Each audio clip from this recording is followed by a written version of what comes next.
जी, मैं हमेशा से एक अच्छी स्टूडेंट रही हूँ, तो मुझे ये पता था कि मेरा रिज़ल्ट अच्छा आएगा। हाँ, मैं एक्सपेक्ट कर रही थी कि 97 से 98 परसेंटेज तक मैं हाँ, स्कोर कर सकती हूँ। हाँ, लेकिन मुझे ये नहीं पता था कि मैं इतना अच्छा स्कोर कर पाऊँगी कि मैं अपने डिस्ट्रिक्ट को पूरा टॉप कर सकूँ और 99.2 परसेंटेज स्कोर कर सकूँ।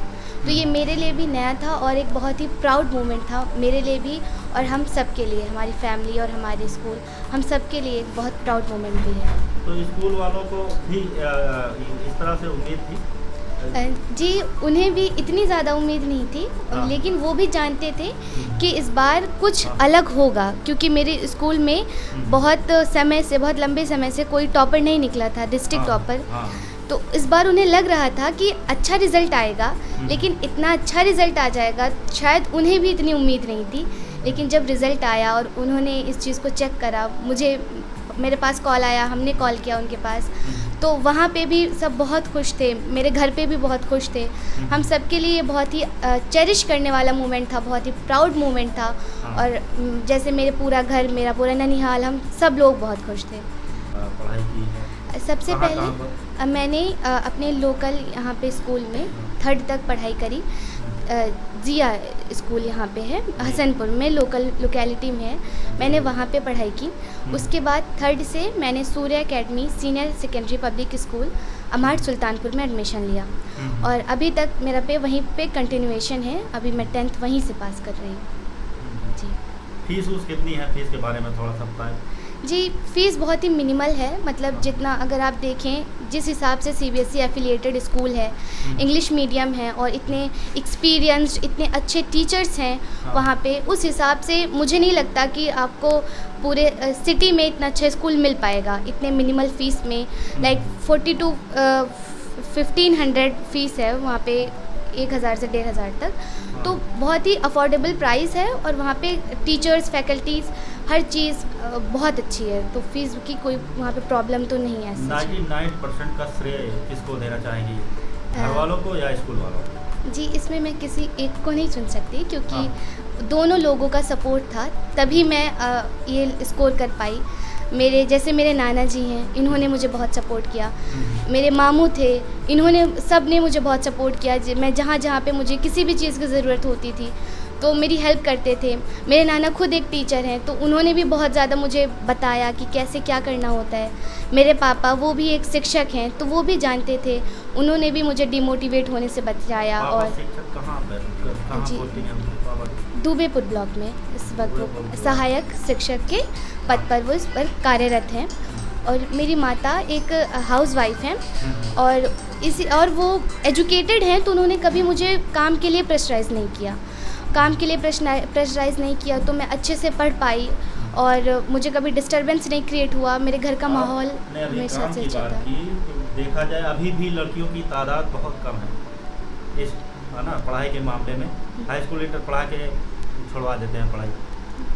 क्या कहना चाहेंगे उन गार्जियन को जो अपनी बेटियों को, बच्चियों को पढ़ाते नहीं हैं? उच्च शिक्षा में ज़्यादातर। जैसे अगर पहले से बात करें तो अब तो काफ़ी कम हो गया है, लेकिन अभी भी बहुत जगह ऐसा है जहाँ पे लड़कियों को अवसर नहीं दिया जाता। हाँ। उन्हें बस 12th पास करके या फिर 10th पास करके घर बिठा दिया जाता है कि तुम हुँ, घर का काम सीखो, यही हाँ, तुम्हारी ड्यूटी है। जी। लेकिन ऐसा नहीं है। शादी-विवाह के बंधन में बाँध दिया जी। जाता है उसके बाद। ऐसा नहीं है कि मेरे ख़्याल से कि एक लड़की जब शिक्षित होती है, तो वो अपनी पूरी पीढ़ी को शिक्षित करने का दम रखती है। वो अपनी पूरी जनरेशन को अच्छा बना सकती है। लेकिन अगर वहीं पे वो अनएजुकेटेड है, उसके अंदर उस लेवल की मैच्योरिटी नहीं है, तो सिर्फ़ वही उसकी लाइफ़ नहीं ख़राब होगी, उसकी पूरी जनरेशन की लाइफ़ ख़राब होगी। अगर वो एजुकेटेड होगी, वो अच्छे से पढ़ी लिखी होगी, तो अपने बच्चों को आगे चल के अच्छे से पढ़ा पाएगी, वो अच्छा कर पाएगी। वो समाज में इंडिपेंडेंट रहेगी, किसी के ऊपर डिपेंड नहीं होना पड़ेगा उसे। और एक इंडिपेंडेंट लड़की जब किसी पे डिपेंड नहीं होती, तो वो आत्मनिर्भर बन जाती है और सेल्फ रिलायंट हो जाती है, किसी के ऊपर डिपेंड नहीं रहती। तो एक लड़की के लिए इससे अच्छा कुछ नहीं होता। और अगर माँ बाप की खुशी उसी में है कि उसके बच्चे खुश रहें, तो अगर बच्ची खुश है, और बच्ची खुश कैसे होगी कि वो इंडिपेंडेंट हो। तो आज के माहौल के हिसाब से बहुत से गार्जियन अपनी बच्चियों को सुदूर दूर स्कूलों में भेजने से डरते हैं। जी, जिस तरह का माहौल है रास्ते में, सोचते हैं कहीं किसी तरह की कोई अनहोनी ना हो जाए। इस पर क्या कहना चाहिए? आपको कभी रास्ते में जाते हुए डर लगा है? आप कौन सा साधन किस सवारी से जाती हैं? पहले तो मैं बस से जाया करती थी, स्कूल बस से। हाँ। लेकिन उसके बाद जैसे लॉकडाउन के बाद से मैं मेरे पापा ने एक ऑटो कर दिए थे, वो लोकल के ही हमारे। हाँ। तो वही लेके जाते थे और वही लेके आते थे। अभी तक तो मेरे साथ कुछ ऐसा नहीं हुआ है कि इस तरीके से मुझे कभी फेस करना पड़े, लेकिन बहुत सारी लड़कियों के साथ ऐसा होता है। कभी आपको ऐसा मुझे डर लगा? डर तो जैसे कभी कभी तो सबको लगता है, जैसे जब अकेले ट्रैवल करना हो तो कभी डर लगता है। लेकिन वो नौबत कभी आई नहीं आज तक कि अकेले ट्रैवल करना पड़े, क्योंकि लोकेलिटी के थे जो मुझे लेके आते थे ऑटो से, तो फिर मुझे कभी इस तरीके से डर तो नहीं लगा है। क्या बनना चाहेंगे आप आगे चलकर? जी, मैं एक IITian बनकर 12th के बाद JEE क्लियर कर मैं एक IITian बनकर एक सफल इंजीनियर बनकर अपने देश का नाम रोशन करना चाहती हूँ। आजकल देखा जाता है बच्चियां ज़्यादा प्रेशर में रहती हैं, मतलब उनको प्रेशर में डाल देते हैं, चाहे घर वाले या बाहर से भी। प्रेशर पर क्या कहना चाहेंगे? माइंड प्रेशर, मेरा कहने का मतलब है। जी, मैं इसको एक इंजीनियर के पर्सपेक्टिव से लूँ या फिर एक नॉर्मल लड़की के पर्सपेक्टिव से? बातें रखिए आप अपने साथ। अगर तनाव की बात की जाए, अगर मैं अब जैसे एक लड़की होने की एज अ गर्ल अगर मैं इसको रिप्रेजेंट करूँ, तो हाँ, जाहिर सी बात है, हम लड़कियों पे, सिर्फ लड़कियों पे नहीं, हम सभी स्टूडेंट्स पे बहुत ज़्यादा प्रेशर होता है। पीयर प्रेशर होता है और स्टडीज़ का प्रेशर होता है, हर तरीके के प्रेशर से हम गुजरते हैं। अभी जैसे 10th का रिज़ल्ट ही आया, तो इस रिज़ल्ट से पहले भी हम पे एक प्रेशर था कि आपको अच्छा करना है। 12th के बाद भी हम पे प्रेशर होता है कि आपको आगे चलकर कुछ बनना है, कुछ करना है। और उसके बाद फिर आप जब और बड़े हो जाते हो तो आपको अपने घर वालों से प्रेशर मिलता है कि अब कमाओ और इनकम लाओ, ख़ानदान के लिए सब कुछ करो। तो प्रेशर के बारे में अगर एज अ गर्ल मैं बात करूँ तो वो जाहिर सी बात है, वो हम सबके ऊपर होता है। और मैं एक बात कहना चाहूँगी, स्ट्रेस जिसे कहते हैं, स्ट्रेस 2 तरीके का होता है। एक होता है यू स्ट्रेस, एक होता है डिस्ट्रेस। तो यू स्ट्रेस जो होता है वो पॉजिटिव स्ट्रेस होता है, मतलब अगर आप स्ट्रेस ले रहे हो तो यू स्ट्रेस से क्या होगा कि आपकी परफॉर्मेंस अच्छी होगी। फॉर एग्ज़ाम्पल, अगर मुझे प्रेजेंटेशन देना है, प्रेजेंटेशन से पहले मेरे बहुत ज़्यादा स्ट्रेस हो रहा है कि क्या करूँगी, कैसे करना होगा। अगर ये स्ट्रेस से क्या होगा कि मैं अपनी प्रेजेंटेशन को और बेहतर कर पाऊँगी। अगर मैं अपने इस स्ट्रेस की वजह से मेरा रिज़ल्ट पॉजिटिव आ रहा है, तो कहीं ना कहीं ये स्ट्रेस मेरे लिए पॉजिटिव बना। तो स्ट्रेस लेना गलत नहीं है। शिक्षा पर लोगों तक पहुँचे।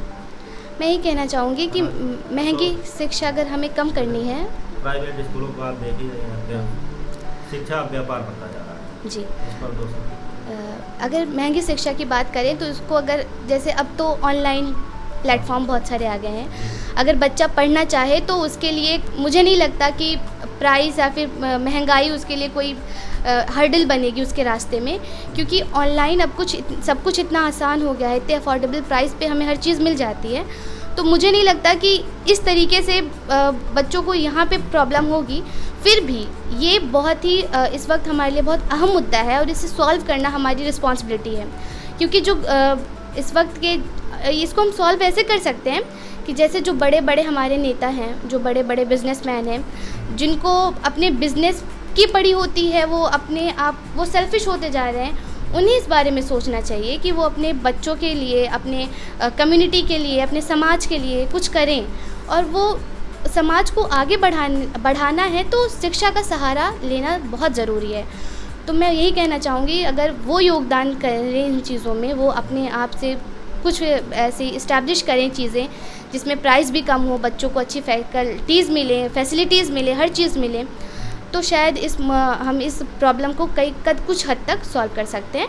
और सरकार का भी इसमें बहुत बड़ा रोल होना चाहिए कि सरकार भी, जैसे जो गवर्नमेंट स्कूल्स हैं और जो गवर्नमेंट कॉलेजेस हैं, जहाँ पे फंडिंग नहीं होती, जहाँ पे टीचर्स को अच्छे से ट्रेन नहीं किया जाता, वहाँ पे भी सरकार को थोड़ी सी नज़र डालने की आवश्यकता है। और सरकार, जाहिर सी बात है, जब हम सरकार, आम जनता, सरकार और जो बिजनेसमैन हैं, अगर हम मिलेंगे तभी हम कुछ अपने देश के लिए कर सकते हैं, वरना मेरे ख्याल से तो नहीं कर सकते।